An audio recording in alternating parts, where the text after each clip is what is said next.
Hello everyone. आज हम लोग बात करेंगे थर्मोडायनेमिक्स के बचे हुए पार्ट की। मीन्स आगे के लेक्चर को आज अपन कंटिन्यू करते हैं। आज आपका 9th लेक्चर है और हम लोग फर्स्ट ऑफ थर्मोडायनेमिक्स में ऑलरेडी एंटर कर चुके थे और आज उसका दूसरा पार्ट है। तो आज अपन डिस्कस करेंगे सबसे पहले हीट।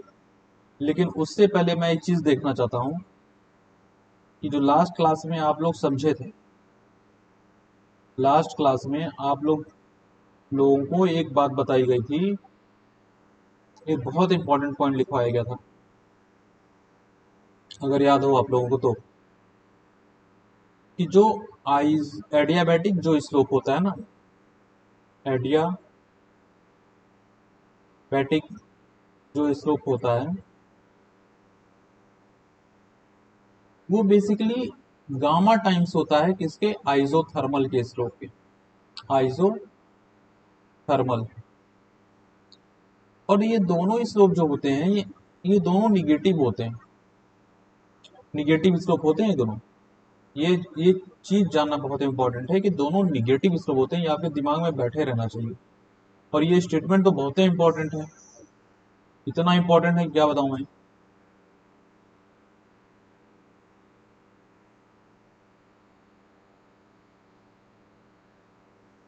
ठीक है, अब इसको आप लोग थोड़ा समझो। फॉर एग्जाम्पल मैं क्या बताना चाह रहा हूँ, इसको आप समझें।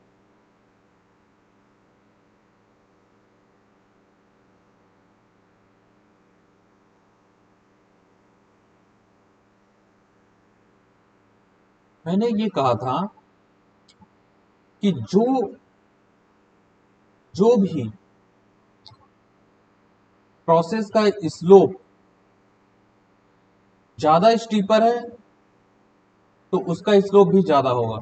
जैसे एडियाबैटिक जो प्रोसेस है उसका स्लोप ज्यादा है, तो वो उसका जो ग्राफ कर्व आप बनाओगे ना तो वो ज्यादा स्टीपर होगा। स्टीपर का मतलब ये होता है कि जिसमें चढ़ना मुश्किल हो।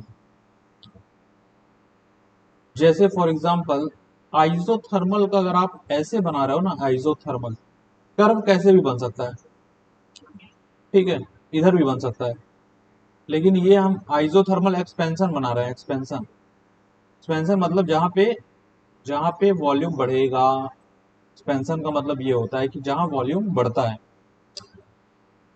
और फिर अगर हम एडियाबैटिक का बनाएंगे ना तो स्टीपर बनाएंगे, तो इसमें चढ़ना आसान है लेकिन इसमें चढ़ना कठिन है, क्योंकि इसका स्लोप ज्यादा है। स्लोप ज्यादा होने का मतलब ये होता है कि स्टीपर होगा। अब जैसे फॉर एग्जांपल ये 1, ये 2, मतलब ये 2, ये आपका एक है आइसोथर्मल, एक है आपका क्या, आइसोथर्मल। क्या है, आइसोथर्मल। दूसरा क्या है आपका, एडियाबैटिक, एडियाबैटिक। ठीक है, कुछ लोग कंफ्यूजन हो सकता है इसलिए मैं थोड़ा उस बात को भी क्लियर कर ही देता हूँ, नहीं तो आप भटकोगे ना इधर उधर की, मिलेगा नहीं आपको, मुझे मालूम। अगर आप एडियाबैटिक ये बना रहे हो तो आइसोथर्मल आपका ये ऐसा होना चाहिए।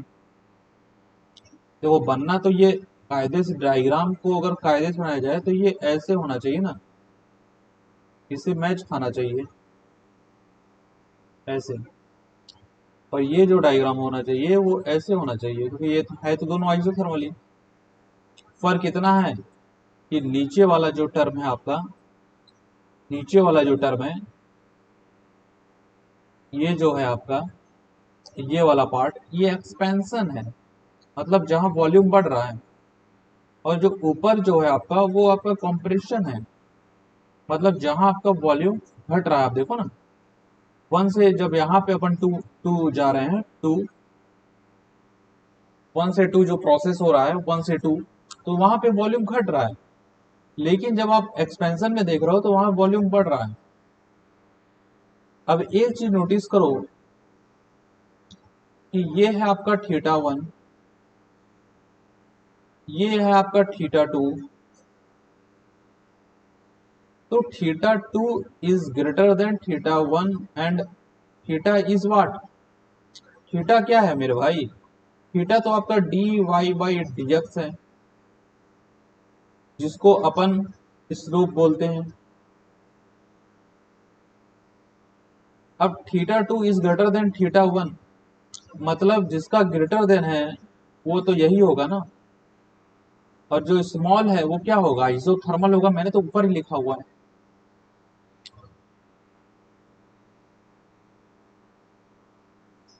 और हमने इसको निगेटिव साइड से क्यों बनाया, ये सोचने वाली बात है। मैं क्या बताना चाह रहा हूँ कुल मिला के, तो मैंने आपको लास्ट क्लास में बता दिया था। मैं इधर से क्यों नहीं बना रहा, इधर से क्यों बना रहा हूँ यार? निगेटिव स्लोप इसलिए देख रहे हैं क्योंकि इस साइड तो आपका एक्स एक्सिस हो गया, इधर आपका माइनस एक्स एक्सिस हो गया। निगेटिव क्यों ले रहे हैं भैया? दोनों स्लोप आपके निगेटिव हैं। आइसोथर्मल स्लोप हो चाहे एडियाबैटिक स्लोप हो, दोनों निगेटिव हैं। बस एडियाबैटिक स्लोप क्या है? वो ज्यादा है। आइसोथर्मल स्लोप क्या है? वो कम है। लेकिन है तो दोनों निगेटिव आए थे, मैंने पूरा डिराइव करके दिखाया था आप लोगों को। दोनों निगेटिव आया था। निगेटिव जब स्लोप होता है तो दोनों निगेटिव है, इसलिए उसका जब रिप्रेजेंटेशन आप ग्राफ में करोगे तो निगेटिव एक्स लेना पड़ेगा। और वैसे भी वैसे नहीं समझ रहे हो तो ये तो मैथमेटिक्स के हिसाब से है। और अगर आप ऐसे भी देखो, कंप्रेशन हो रहा है, कंप्रेशन का मतलब ये होता है कि प्रेशर का बढ़ना और वॉल्यूम का घटना। तो वॉल्यूम घट रहा है और प्रेशर बढ़ रहा है। और एक्सपेंशन का मतलब ये होता है कि वॉल्यूम का बढ़ना और प्रेशर का घटना। तो एक्सपेंशन में आप देखिए क्या हो रहा है, एक्सपेंशन में देखो क्या हो रहा है, प्रेशर घट रहा है, प्रेशर घट रहा है और वॉल्यूम बढ़ रहा है। 1 से 2 में देखिए आप। तो आपको इसमें क्या याद रखना है?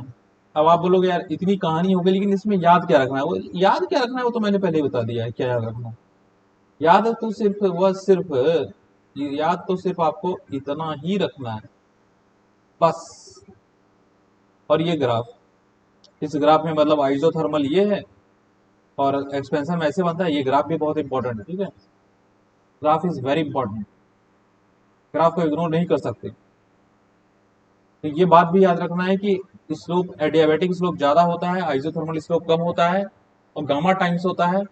और ग्राफ ऐसे बनता है पीवी डायग्राम में। एकदम बेसिक बातें हैं और ये आपसे पूछा जाता है कि आपका बेसिक इंजीनियरिंग है, तो मैं तो ये उम्मीद कर रहा हूँ कि आपसे पूछा ही जाएगा। तो अब आगे की ओर चलते हैं। अभी भी कुछ बच्चे ये परेशान है कि अरे सिलेबस कब खत्म होगा। अरे भैया, आप लोग पहले सिलेबस तो खत्म हो ही जाएगा। आपका पार्ट पेपर 2 तैयार है कि नहीं? पेपर 1 तो चले कंप्लीट हो जाएगा। पेपर 1 में सिलेबस ही कितना है, वो तो आप मुश्किल से 5-6 दिन में खत्म कर दोगे आराम से, अगर रोज अगर 8-10 घंटे पढ़ो तो। पेपर 2 का सिलेबस पता भी है कितना है? वो तो खत्म करो पहले। अब बहुत लोग तो इस ये परेशान है कि भाई डेट कहीं आगे बढ़ेगी, क्या होगा, क्या कंडीशन होगी। पेपर जो डेट मेंशन किया जाता है ना, तैयारी हमेशा उसी डेट के लिए की जाती है। आप अपना पेपर 2 बड़ी जोरदार रखिए। जनरल इंजीनियरिंग तो यहाँ अच्छे से खत्म हो ही जाएगा और मैकेनिकल वाला पार्ट तो बहुत अच्छे लोग करा रहे हैं। अब प्रॉब्लम क्या है, हम लोग के पास रिसोर्सेज की कमी है। तो उसके चलते क्या हो रहा है, रेगुलरिटी नहीं आ पा रही है। अदरवाइज कंटेंट में आप शक नहीं कर सकते, आप कंटेंट में सवाल कर ही नहीं सकते।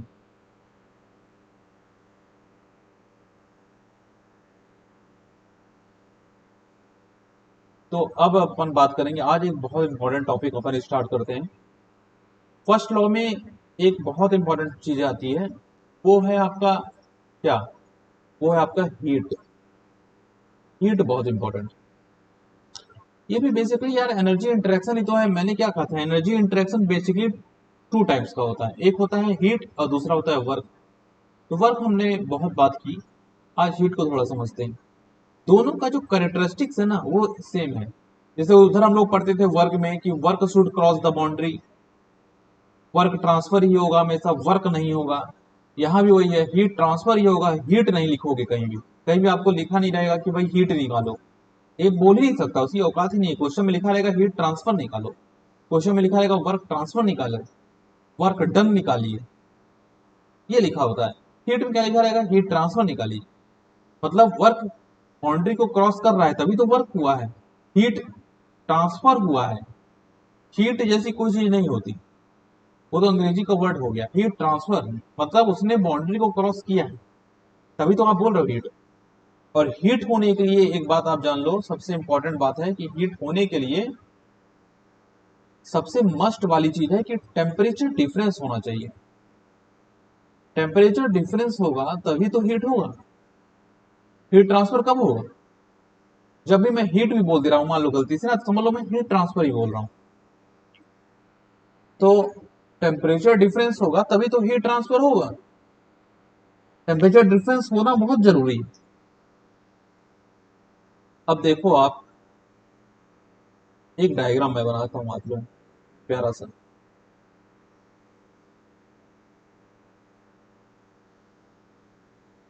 इसके बाद मुझे रेफ्रिजरेशन भी आपको कराना है, वो भी 5-6 लेक्चर में हो जाएगा। वो तो मैं एक ही दिन में बना के मतलब 5 और 6 को डाल दूंगा।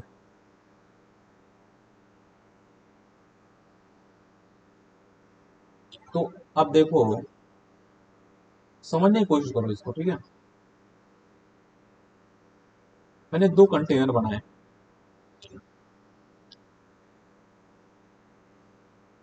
इसमें आप ये देखिए, इसे मान लीजिए वाटर है, इसका कुछ होगा इनिशियल टेम्परेचर और इसका कुछ होगा फाइनल टेम्परेचर। हीट देने के बाद इसमें भी देखो आप, ये वाटर है, इसका कुछ है इनिशियल टेम्परेचर और इसका कुछ है फाइनल टेम्परेचर। हीट देने के बाद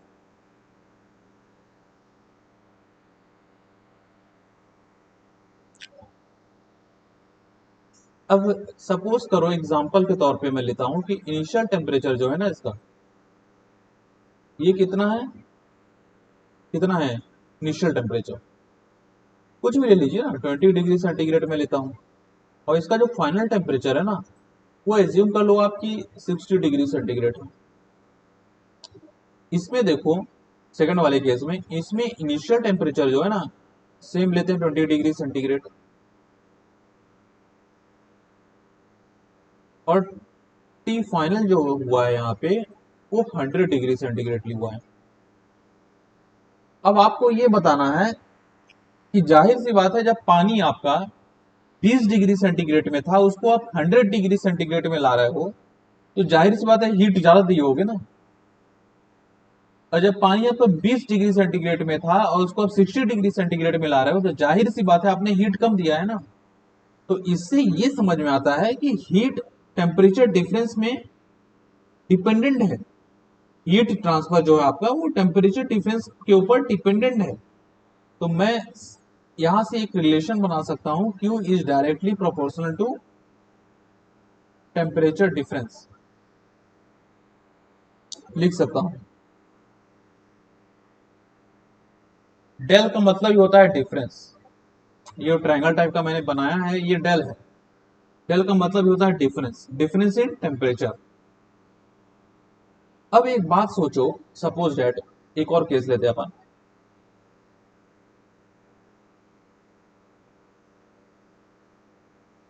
फटाक से देखो, फार्मूला लिखाना अच्छा नहीं था, थोड़ा उसके पीछे की गहराई को समझो।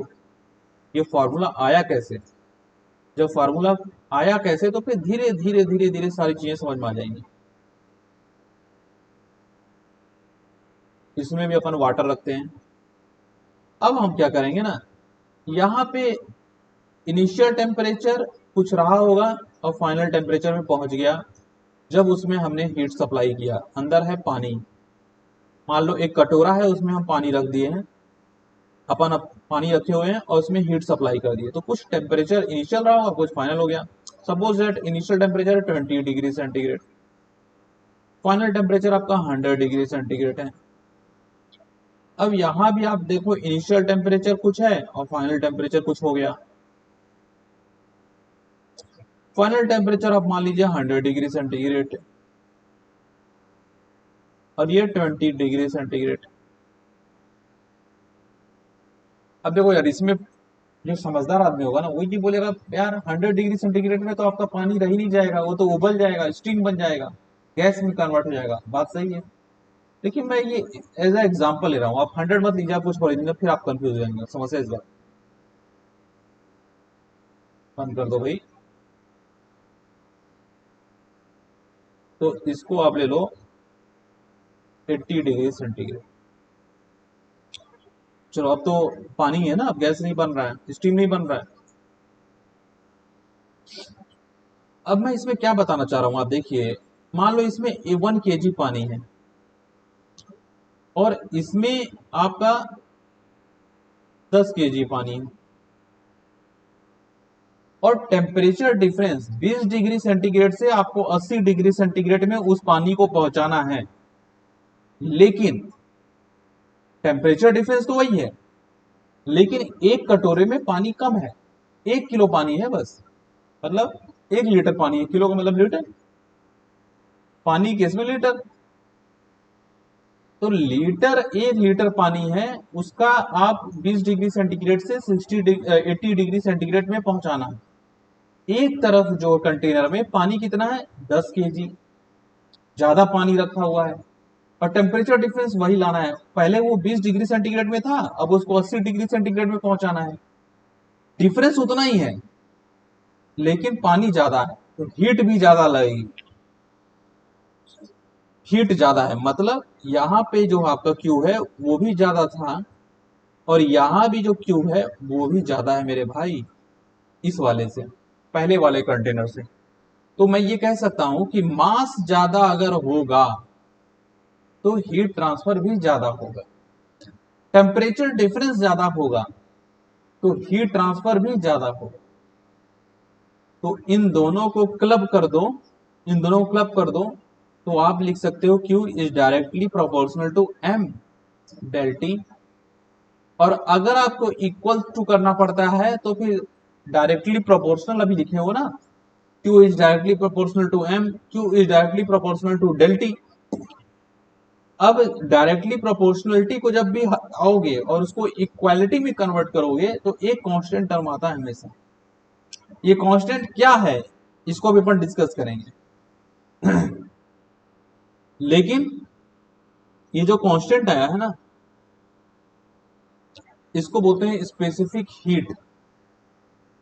ये स्पेसिफिक हीट है, बाकी M डेल टी।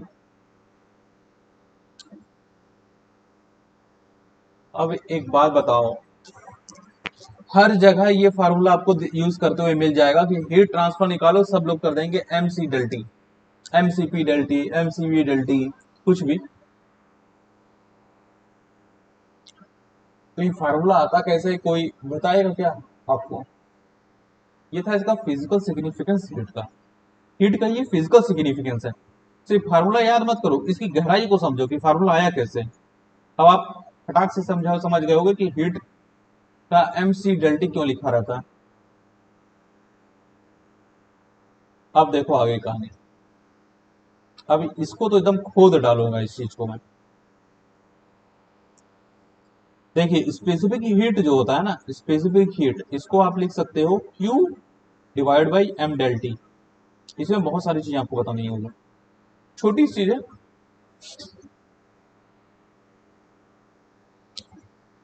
इसको यूनिट आपका पूछ सकता है स्पेसिफिक हीट का। ये जो है आपका, ये मेरे भाई स्पेसिफिक हीट है, स्पेसिफिक हीट। ये क्या सिग्निफिकेंस है इसका, ये क्या शो करता है, इसका सिग्निफिकेंस क्या है?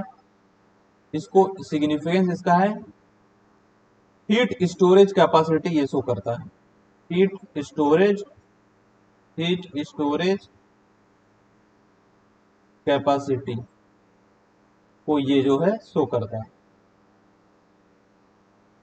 कि मतलब जो सिस्टम है उसका हीट कैपेसिटी ये है, स्पेसिफिक हीट ये है, तो कितना हीट स्टोर कर सकता है अपने अंदर। समझ रहे हो आप? एयर का कुछ स्पेसिफिक हीट होता है, पानी का कुछ स्पेसिफिक हीट होता है, आयरन का कुछ स्पेसिफिक हीट होता है। वो स्पेसिफिक हीट ये शो कर देगा, कैसे कर रहा है मैं भी बताऊंगा। कि कितना हीट वो अपने अंदर स्टोर कर सकता है। तो आपसे ये पूछे अगर क्वेश्चन में, इसमें ऐसा कौन सा टर्म है चार ऑप्शन में जो हीट स्टोरेज कैपेसिटी को शो करता है या सिग्निफाई करता है, कुछ भी ऐसे लिख सकता है, तो उसमें आप लोग को जवाब देना है स्पेसिफिक हीट। और दूसरा क्वेश्चन आपसे ये पूछा जा सकता है, इसकी यूनिट क्या होती है, किलो जूल पर केजी केल्विन। अब आप बोलोगे सर किलो जूल क्यों लिखे हो, जूल क्यों नहीं लिखे? अरे मेरे भाई, ये तुम्हारे ऊपर है ना यार, तुम्हारे ऊपर है। अगर स्पेसिफिक हीट आपको दिया है, सपोज दैट आपको स्पेसिफिक हीट दिया है 1000 जूल, 1000 जूल दिया है, तो मैं इसको ऐसे लिख रहा हूं 1 किलो जूल। समझ रहे हो? तो मेरे ऊपर है ना यार। अब इस किलो को मैं इसके साथ लिखूं या फिर 3 जीरो कर दूं, वो तो मेरे ऊपर है। मैंने इसको 1 किलो जूल ऐसे लिखा है, आप ऐसे मान लो, ठीक है।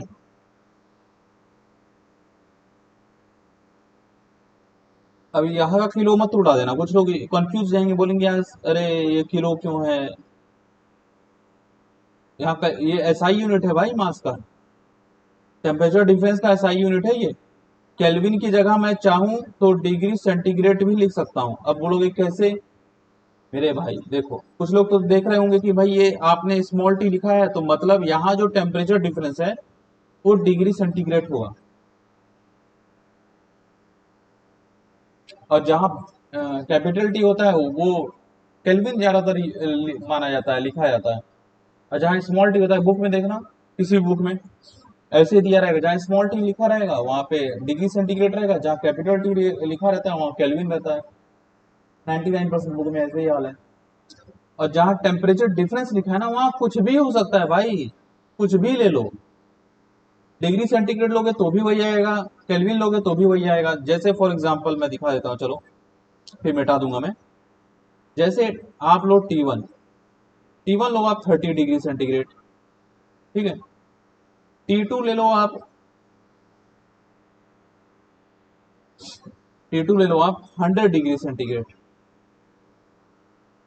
अब आप टेम्परेचर डिफरेंस निकालो, क्या निकला? क्या निकला? 70 डिग्री सेंटीग्रेड।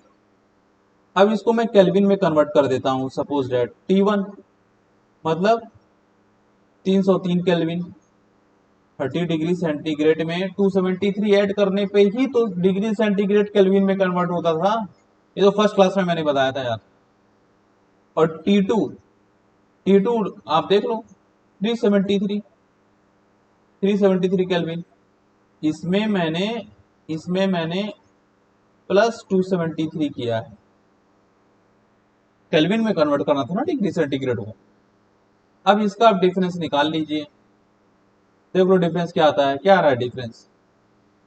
डिफरेंस मेरे भाई कुछ नहीं आएगा, वही आएगा केल्विन। समझ रहे हो? तो जहां भी डिफरेंस की बात आएगी ना, तो वहां चाहे केल्विन लिखो चाहे डिग्री सेंटीग्रेड लिखो, कोई फर्क नहीं पड़ता। तो कंफ्यूज मत रहना है, इसकी यूनिट कभी कभी यहाँ पे हो सकता है आपको लिखा आ जाए किलो जूल, किलो जूल पर केजी डिग्री सेंटीग्रेड।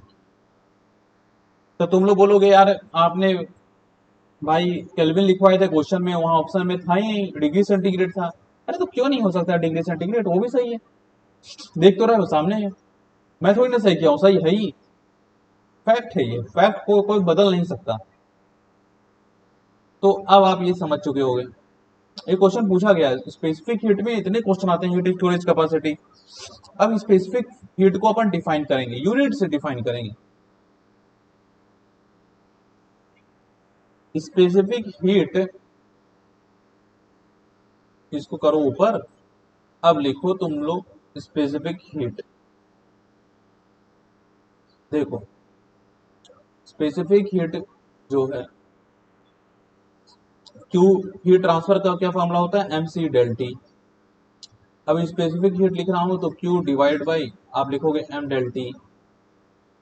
इसकी जो यूनिट होती है वो किलो जूल पर केजी केल्विन या फिर डिग्री सेंटीग्रेड।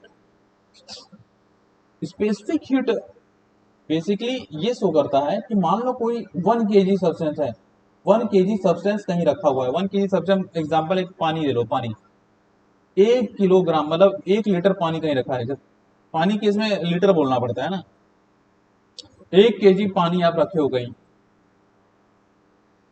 1 लीटर पानी या 1 kg पानी आप रखे हो कहीं, अब उसमें 1 डिग्री सेंटीग्रेड का बदलाव कर रहे हो, 1 डिग्री सेंटीग्रेड या फिर 1 डिग्री केल्विन, क्योंकि डिफरेंस है, तो चाहे डिग्री सेंटीग्रेड बोलो, चाहे डिग्री, चाहे केल्विन बोलो, बात तो एक ही हुई।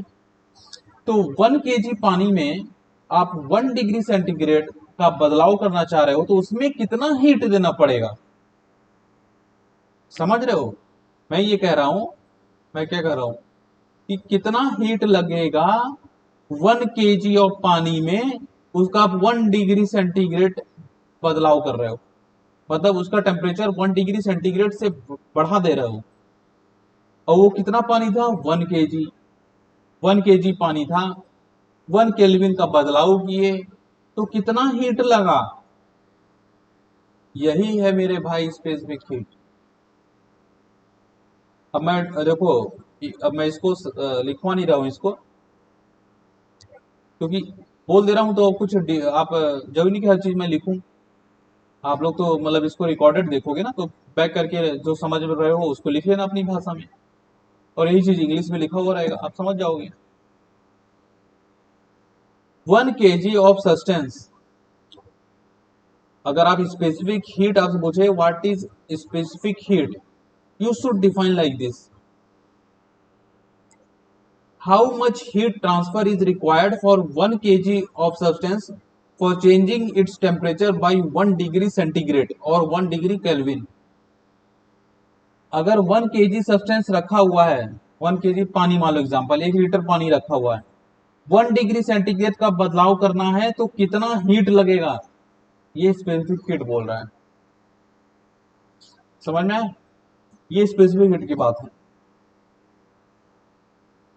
अब हम ये देखेंगे, कभी कभी आप देखे होगे, कभी कभी देखा होगे आप लोग क्वेश्चन में, कभी कभी यहाँ सीपी लिखा होता है, और कभी कभी जो है ऐसे लिख देता है एमसीवी डेल्टी, ऐसे भी लिखा रहता है, तो इसके पीछे माजरा क्या है, ये क्यों ऐसे कर रहा है? कई बार आप लोगों ने नोटिस किया होगा ये चीज, अगर पढ़े होगे तो। मुद्दा तो ये भी है ना कि पढ़े हो कि नहीं पहले, मुद्दा तो ये है सबसे बड़ी बात कि पहले पढ़े हो कि नहीं, अगर पढ़े हो तो नोटिस किए होगे। तो मेरे भाई एक प्रोसेस होता है कांस्टेंट प्रेशर, तो जहां कांस्टेंट प्रेशर होता है ना, वहां एमसीपी डेल्टी लिखा होता है, और जहां प्रोसेस अगर कांस्टेंट वॉल्यूम होता है तो वहां एमसीवी डेल्टी लिखा होता है। अब सीपी और सीवी की कहानी आएगी, मैंने बहुत पहले कुछ लिखवाया था, मैंने बोला था बाद में बताऊंगा। स्पेसिफिक हीट में इतने मजे हैं, इतने मजे हैं कि मैं क्या बताऊं। देखो, फिर से हम लोग जो है पिस्टन सिलेंडर इस बार बनाएंगे, ये पिस्टन सिलेंडर है। देखो, मैं कभी कभी कंटेनर बोल देता हूँ, कभी कभी पिस्टन सिलेंडर बोलता हूँ, डायग्राम एक जैसा ही बनाता हूँ, लेकिन उसको समझो। अगर अंदर गैस रखा हूँ तो जाहिर सी बात है मैं पिस्टन सिलेंडर बनाया हूँ, और अगर अंदर पानी रखा हूँ तो जाहिर सी बात है वो कंटेनर है, मतलब एक प्याला है उसमें पानी रखा हुआ है, सीधी सी बात। इतना थोड़ा आप दिमाग आप भी लगाओ।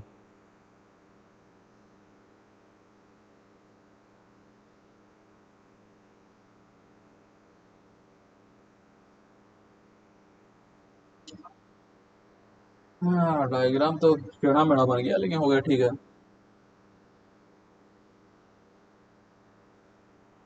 हाँ, तो अब पिस्टन बना देते हैं अपन, ये सीपी और सीवी को समझाने के लिए।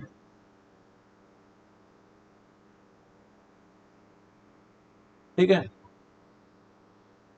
अब देखिए दोनों में, देखिए गैस रखा हुआ है, पिस्टन सिलेंडर है तो गैस ही की बात करूंगा ना, गैस यहाँ भी है और ये गैस यहाँ भी है, सेम गैस है।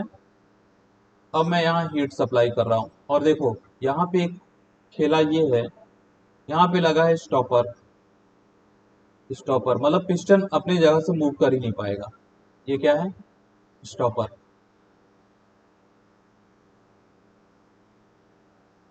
क्योंकि ये सीवी की बात करना है और मुझे इसीलिए कांस्टेंट वॉल्यूम प्रोसेस दिखाना पड़ेगा।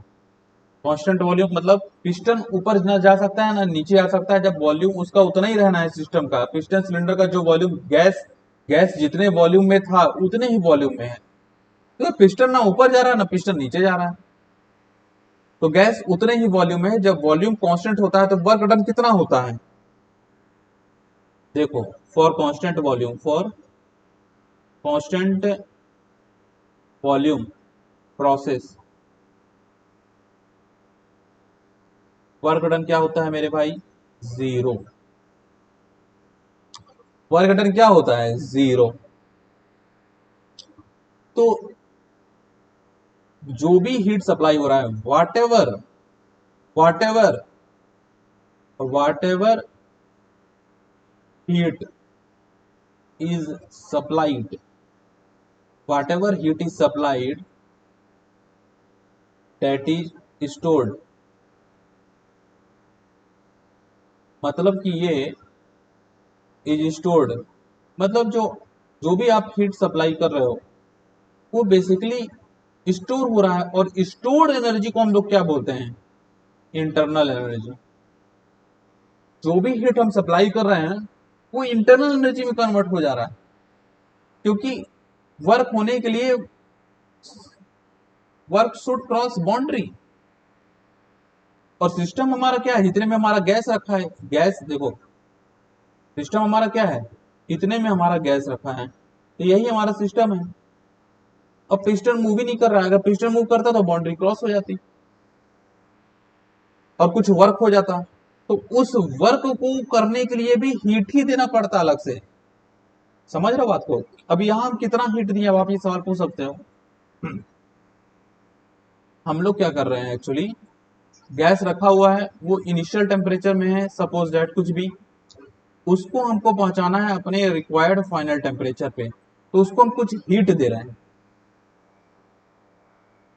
जो भी हीट दे रहे हैं उसको फाइनल टेम्परेचर में पहुंचा दिए, मान लो 10 डिग्री सेंटीग्रेड है, उसको हमको पहुंचाना है 50 डिग्री सेंटीग्रेड पे। पान गैस को गर्म करना है, उसको हमको 50 डिग्री सेंटीग्रेड पे पहुंचाना है। लेकिन गैस कुछ वर्क नहीं कर पाएगा ना मेरे भाई, यहाँ पे कुछ कर ही नहीं सकता, वर्क कैसे कर लेगा, क्योंकि पिस्टन मूव ही नहीं कर पाएगा ना, पिस्टन ऊपर जाएगा ना पिस्टन नीचे जाएगा।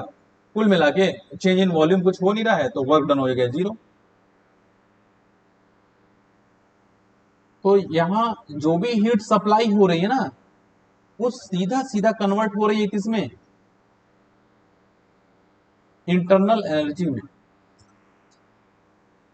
इंटरनल एनर्जी इज बेसिकली है स्टोर्ड एनर्जी, जो स्टोर करके कहीं रखे हो तो वो एनर्जी इंटरनल एनर्जी होती है। वो कभी भी सिस्टम के बाउंड्री को क्रॉस नहीं करती, इसलिए तो स्टोर्ड है। वो सिस्टम के अंदर है तभी तो स्टोर्ड का कह रहे हो आप, क्या किस बेसिस पे कह रहे हो कि स्टोर्ड है, क्योंकि वो सिस्टम की बाउंड्री को क्रॉस ही नहीं कर रही है। अगर क्रॉस कर देती है वो एनर्जी तो वो हीट ट्रांसफर बन जाएगी, वो फिर इंटरनल एनर्जी नहीं रहेगा। ठीक है।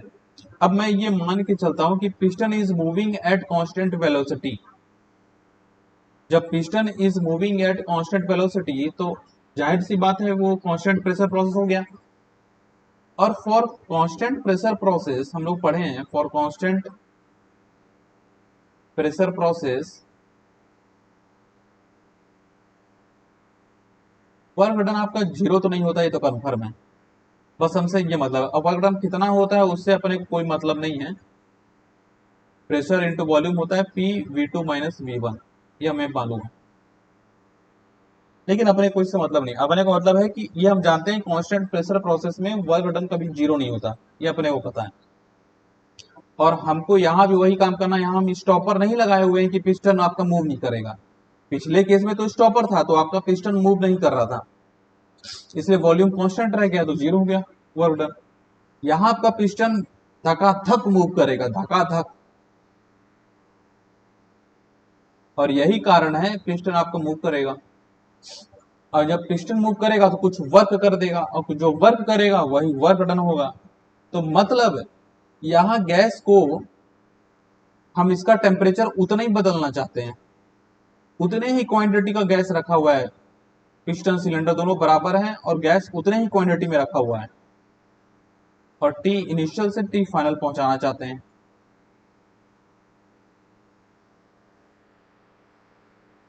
गैस का जो टेम्परेचर था, इनिशियल टेम्परेचर मान लो 10 डिग्री सेंटीग्रेड है, पिछले केस में भी वही था।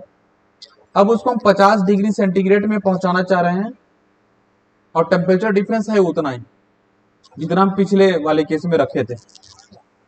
तो जाहिर सी बात है उतना ही ट्रांसफर तो देना ही पड़ेगा ना। मान लो इस वाले केस में हमने 100 डिग्री सेंटीग्रेड एनर्जी सप्लाई की, इस इतना चेंज करने के लिए गैस में 10 डिग्री सेंटीग्रेड से 50 डिग्री सेंटीग्रेड में पहुंचाने के लिए 100 सॉरी सॉरी सॉरी एक मिनट 100 आपका 100 जूल लग रहा है। 100 जूल आप एनर्जी दे रहे हो गैस को 10 डिग्री सेंटीग्रेड से 50 डिग्री सेंटीग्रेड पहुंचाने के लिए।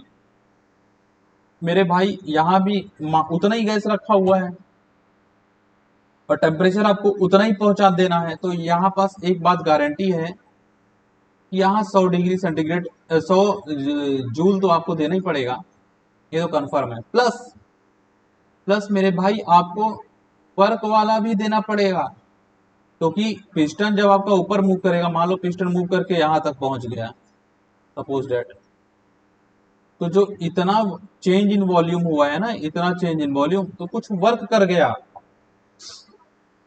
जो गैस है वो कुछ वर्क कर गई, वो वर्क भी आप ही से लेगी, क्योंकि जो गैस जो वर्क कर रहा है ना, वो कैसे वर्क कर रहा है, वो तो अपनी एनर्जी का इस्तेमाल करके वर्क कर रहा है। वो एनर्जी पाया कहां से? पहले तो सिस्टम इक्विलिब्रियम में था, मतलब गैस वर्क कर ही नहीं पा रहा था।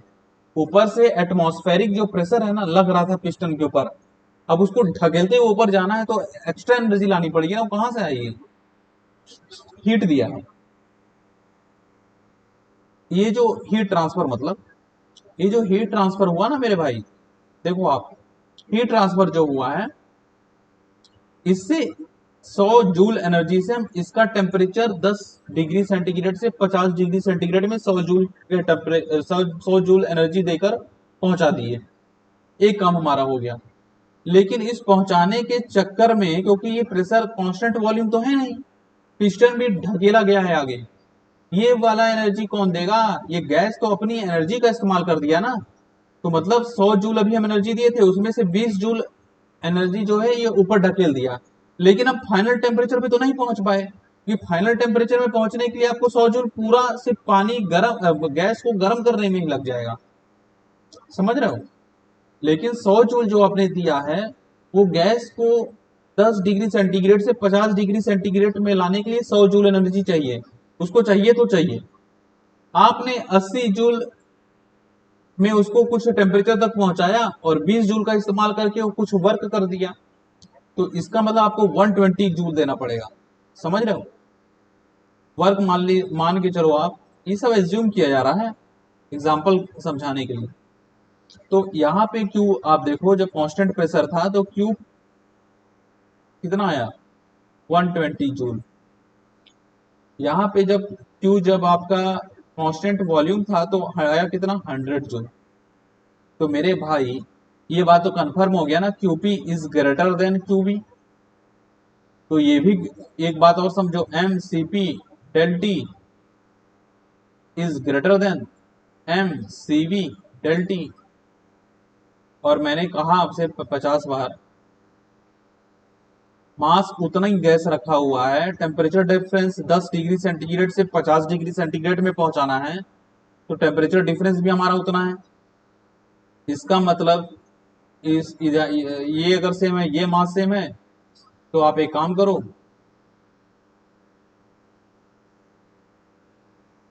ये मास सेम है, ये मास सेम है, टेम्परेचर डिफरेंस सेम है, टेम्परेचर डिफरेंस सेम है, तो Cb is greater then Cv, ये प्रूफ हो गया।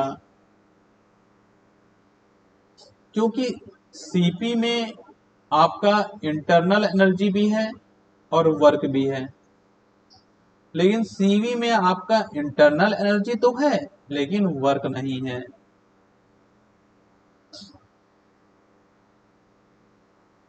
इसलिए CP is greater then CV. मतलब अगर मैं ऐसे लिखूं, सीपी वाई सीवी को एक कांस्टेंट लिया गया, इसका नाम कर दिया गया गामा। गामा को आप एडियाबेटिक इंडेक्स भी बोलते हो। तो गामा की वैल्यू हमेशा 1 से ज्यादा होगी, क्योंकि सीपी जो है suppose that, for example CP को हम ले लें अगर 50, और सीवी को ले लें हम, सीपी से कम ही लेना पड़ेगा, सपोज दैट 25 ले लेते हैं, तो 2, एंड 2 इज ग्रेटर देन 1। ये रफ वर्क है, एग्जाम्पल के लिए मैंने आपको समझाने के लिए ऐसा किया। नहीं तो ज्यादातर केसों में, specially CP by CV gamma लिए, CP is equals to 1.4 times CV. ये एडियाबेटिक इंडेक्स है, एडियाबेटिक प्रोसेस की बात कर रहा हूं। वैसे CP by CV equal to gamma, और गामा की वैल्यू अलग अलग गैस के हिसाब से होती है, गैस के हिसाब से होती है, और प्रोसेस कौन सा चल रहा है। तो अब मैं उम्मीद करता हूं आप लोग को सीपी और सीवी के सारे फंडे क्लियर हो गए होंगे। यही पूछा जाता है, सीपी सीवी से ज्यादा क्यों होता है। तो आपको यही, बस आपको क्या याद रखना है, इसे बात मालूम है, सीपी जो है सीवी से ज्यादा होता है, और ये वाला पार्ट आपको याद होना चाहिए, ये वाला, बस, और कुछ नहीं। तो मैंने समझाने के लिए, इन्हें तो समझ नहीं आता ना आप लोगों को। सीपी क्यों ज्यादा है, क्योंकि इसमें इंटरनल एनर्जी भी है और वर्क डन भी है। सीवी क्यों कम है, तो इसमें इंटरनल एनर्जी है लेकिन वर्क डन नहीं है। तो ये आपको देखना पड़ेगा।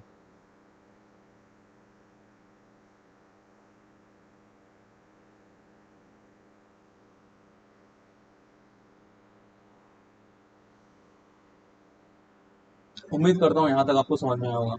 अब चलिए आपका स्पेसिफिक हीट आज मैं निपटा ही देता हूँ साले को।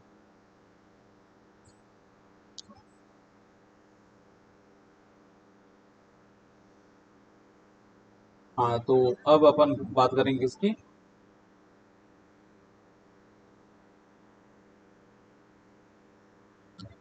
ये बहुत इंपॉर्टेंट है मेरे भाई, ठीक है।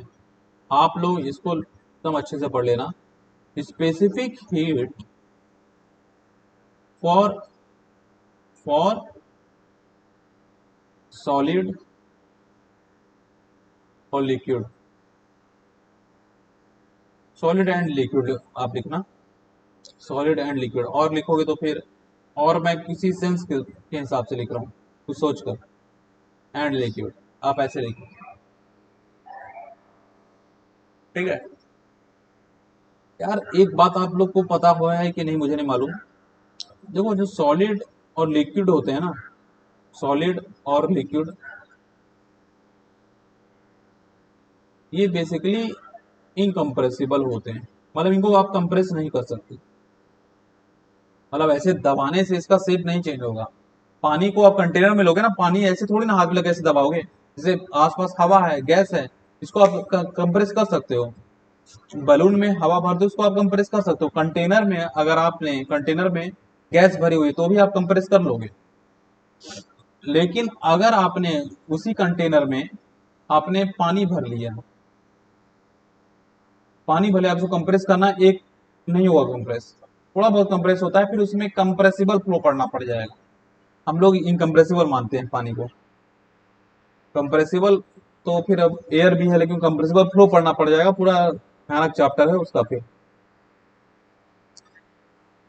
अभी आप याद रखो कि सॉलिड और लिक्विड जो होते हैं इनकम्प्रेसिबल होते हैं, और सारे एजम्पशन, बड़े बड़े एक्सप्रेशन इसी के नाम से ही हो जाते हैं, इनकम्प्रेसिबल। सॉलिड और लिक्विड इनकम्प्रेसिबल, और जो आपका गैस होता है ना, इसको कंप्रेसिबल बोलते हैं। ये कंप्रेसिबल होता ही है, मतलब गैस आप मतलब कंप्रेस कर सकते हो, दबा सकते हो, उसका शेप चेंज हो जाएगा। अब देखो,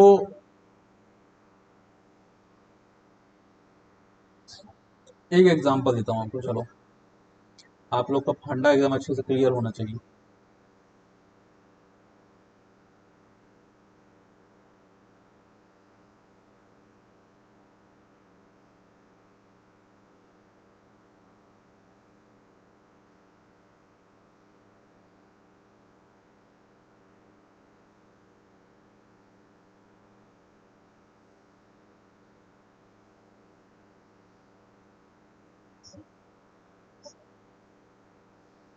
एक बात बताओ, सपोज दैट इसमें रखा हुआ है लिक्विड,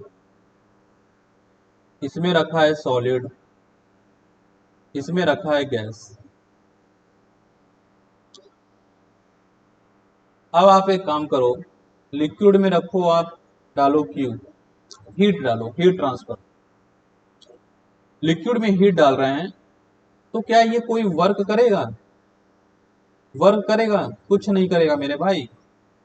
पिस्टन सिलेंडर अरेंजमेंट में आप अगर गैस की जगह वहां लिक्विड रख दो, कुछ वर्क करेगा? कुछ नहीं।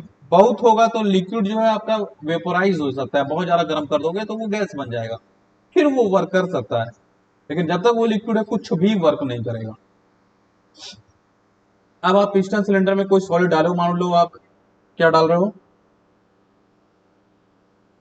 लोहा डाल दो, कुछ भी डाल दो, वुड वुड डाल दो, कपड़ा डाल दो पूरा भर के, प्लास्टिक डाल दो, कुछ भी आप सॉलिड अगर डालते हो, कुछ वर्क करेगा? कोई वर्क नहीं करेगा। हाँ, अब आप मान लो वुड डाल रहे हो, लकड़ी डाल रहे हो, वो लकड़ी गैस उससे निकल रही हो और फिर वो गैस पिस्टन को पुश कर सकती है, ये हो सकता है। गैस कर सकता है, लिक्विड और सॉलिड नहीं करेगा जब तक वो अपने इस फॉर्म में है।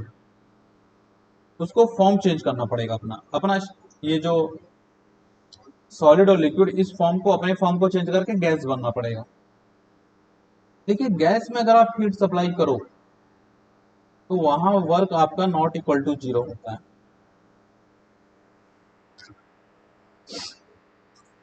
इससे ये समझ में आया, अगर आपसे जब भी इनकम्प्रेसिबल बोले तो वहां पे Cp is equal to Cv is equal to C हो जाता है, दोनों एक हो जाता है इनकम्प्रेसिबल के केस में। क्यों? आप देख लो ना यार, गैस के केस में Cp अलग होता है, Cv अलग होता है गैस के केस में, क्योंकि गैस में वर्क होता है। और Cv में क्या होता है? Cv में कोई वर्क नहीं होता। तो लिक्विड और सॉलिड में जब वर्क कुछ कर ही नहीं रहा है तो Cp के बराबर ही हो गया ना भाई। चाहे आप कांस्टेंट प्रेशर हो प्रोसेस, चाहे कांस्टेंट वॉल्यूम हो, अगर आपने पिस्टन सिलेंडर में चाहे कांस्टेंट वॉल्यूम रखो, चाहे स्टॉपर लगाओ, चाहे स्टॉपर ना लगाओ, आपने अगर पिस्टन सिलेंडर में अगर आपने सॉलिड रखा है या लिक्विड रखा है तो वर्क तो करेगा ही नहीं। जब वर्क नहीं करेगा तो Cp जो है Cv के बराबर हो जाएगा। Cp ज्यादा Cv से क्यों था? क्योंकि Cp में वर्क भी था और Cv में वर्क नहीं था। तो Cp में अब यहां तो वर्क ही नहीं रहेगा अगर आपने सॉलिड और लिक्विड डाल दिया तो Cp जो है Cv के बराबर हो गया। ठीक है, तो Cp जो है Cv के बराबर हो जाता है अगर आप पिस्टन सिलेंडर अरेंजमेंट में लिक्विड या सॉलिड डालते हो। और लिक्विड और सॉलिड को हम लोग इनकम्प्रेसिबल सब्सटेंस बोलते हैं और गैस को हम लोग कंप्रेसिबल सब्सटेंस बोलते हैं। ये हो गया आपका। अब एक बड़ा खतरनाक चीज आप लिखी लो, बार बार बार बार बहुत लोग बोलते रहते हो कि कब चालू होगा, वो कब चालू होगा, तो लिखी लो भाई। अब आप लिखिए फर्स्ट लॉ ऑफ थर्मोडायनेमिक्स। अब आपको ये समझ में आएगा ना कि मैंने वो सब चीजें क्यों बताई आपको, अब आपको समझ में आएगा। इसके बाद 2 लेक्चर में और फर्स्ट ऑफ थर्मोडायनेमिक्स खत्म, सेकंड लॉ पे चालू कर देंगे। 3 लेक्चर में वो भी खत्म कर देंगे, सेकंड लॉ भी। फिर 3-4 लेक्चर में आपका प्योर सब्सटेंस पूरा खत्म हो जाएगा। खत्म। क्योंकि और फिर इसके बाद आपका रेफ्रिजरेशन मैं करूंगा तो फिर वो भी 5 लेक्चर इकट्ठे डाल दूंगा, मतलब 35-40 मिनट का, और वो भी खत्म हो जाएगा और अच्छे से समझ में आएगा ये भी। और आपके प्रीवियस ईयर क्वेश्चन करा दूंगा मैं, जो आपके जनरल इंजीनियरिंग में जो आए हुए हैं। तो चलो अब आप लिख ही लो फर्स्ट ऑफ थर्मोडायनेमिक्स।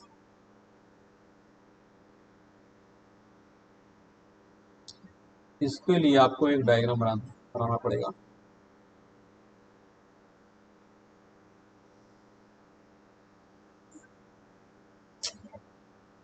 आठ आठ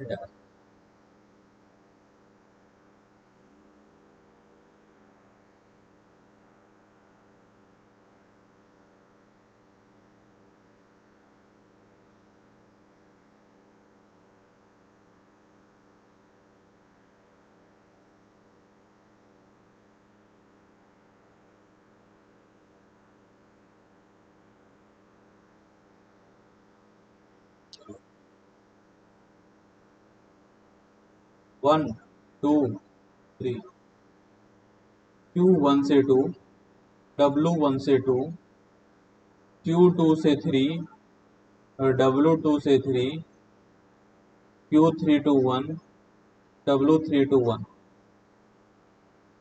first law of thermodynamics basically होता क्या है? ये बेसिकली होता है कंजर्वेशन ऑफ एनर्जी। तेरी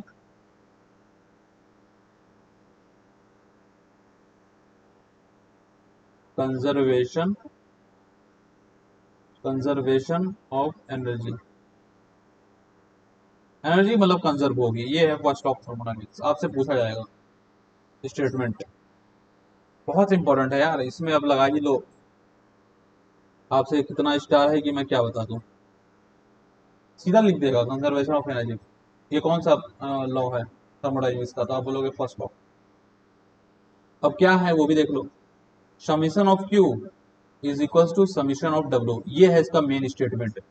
और ये हर जगह वैलिड है, चाहे प्रोसेस रिवर्सिबल हो या फिर और इरिवर्सिबल हो।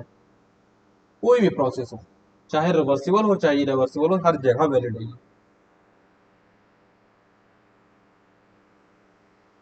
मतलब साइक्लिक प्रोसेस, साइक्लिक तो होना चाहिए भाई। देखो ना, आप डायग्राम में देखो, साइक्लिक मतलब जहां से शुरू वहां पे खत्म, साइक्लिक तो होना पड़ेगा, ये एक कंडीशन है। अब डेल क्यू क्या है? डेल क्यू का मतलब ये है, डेल डेल क्यू का क्या मतलब है? मतलब summation of, sorry, summation of Q का मतलब क्या है? Q net. और क्यू नेट क्या है? क्यू 1 से 2 प्लस क्यू 2 से 3 प्लस क्यू 3 to 1। और डेल, ये समेशन ऑफ डब्ल्यू क्या है? डब्ल्यू नेट, ठीक है। और डब्ल्यू नेट क्या है? W1 से 2 प्लस W2 से 3 प्लस W3 to 1। यही बस ये याद रखना, del Q equal to del W जो आपने लिखा है, रिवर्सिबल हो सकता है, इरिवर्सिबल हो सकता है, कोई भी प्रोसेस हो सकता है, लेकिन साइक्लिक होना चाहिए। मतलब जहां से शुरू वहां पे खत्म, ये होना चाहिए। और ये हर जगह वैलिड है। तो यहाँ आपको क्या चीजें याद रखनी है? पहली चीज आपको याद रखनी है कंजर्वेशन ऑफ एनर्जी। पहली चीज आपको याद रखनी है कंजर्वेशन ऑफ एनर्जी। दूसरा, आपको ये स्टेटमेंट याद रखना है, और ये चीज याद रखना है, और ये, बस। बाकी तो समझाने के लिए बताया। तो आज आप लोगों का यहाँ पे लेक्चर समाप्त होता है। और खूब आगे बढ़िए, खूब मेहनत करिए। जनरल इंजीनियरिंग तो मतलब आपको बड़ा तगड़े लेवल पे समझाया जा रहा है, स्पेशली मैकेनिकल पोर्शन तो बहुत ही अच्छे लेवल पे। मैं आपको सैकड़ों ग्राफ और सैकड़ों मतलब डेरिवेशन करा सकता हूँ, एक से बढ़कर एक, फर्स्ट लॉ में ही। क्योंकि मतलब नहीं है ना आपके लिए यार। आपके पेपर में जो जो दो कौड़ी का जो लेवल है, उस लेवल पे ऊपर जाने का कोई मतलब नहीं। और जिस लेवल पे आपको बताया जा रहा है वो गेट ईएस इंजीनियरिंग सर्विसेज इस लेवल का है। और इतना बेहतर और इतना अच्छा कंटेंट दिया जा रहा है कि आप क्या मैं बताऊं। तो इसलिए इसको तो छोड़ना ही मत, कोई भी चीज मत छोड़िएगा आप लोग। अपना जो सब्जेक्ट है, आपका जो कोर सब्जेक्ट है, उसमें ज़्यादा ध्यान दीजिए, वो ज़्यादा मार्क्स का है। अच्छा खासा पढ़िए। और आप अपने सब्जेक्ट को बहुत ज़्यादा स्ट्रॉन्ग कर लीजिए। और जो ये जनरल इंजीनियरिंग जो बताई जा रही है यहाँ पे, इसको कंप्लीट कर लीजिए। It will definitely very helpful for your upcoming Jharkhand JEE paper. बहुत अच्छा आपसे सारे क्वेश्चन बन जाएंगे, काफ़ी बन जाएंगे, अच्छे खासे बन जाएंगे। जो किसी से नहीं बनेंगे वो आप बना के आओगे। मैं दिखाऊंगा आपको जनरल इंजीनियरिंग में लोग थोड़ा बहुत पढ़ाते हैं, और क्वेश्चन जब ढंग का पूछ लेता है क्योंकि कॉन्सेप्ट क्लियर नहीं है, वो भी रटे हुए हैं। कॉन्सेप्ट जब क्लियर ही नहीं होता है तो फिर आदमी बकवास ही करता है। यहाँ तो कभी किताब देखते नहीं है अपन लोग, सीधा पढ़ाते हैं।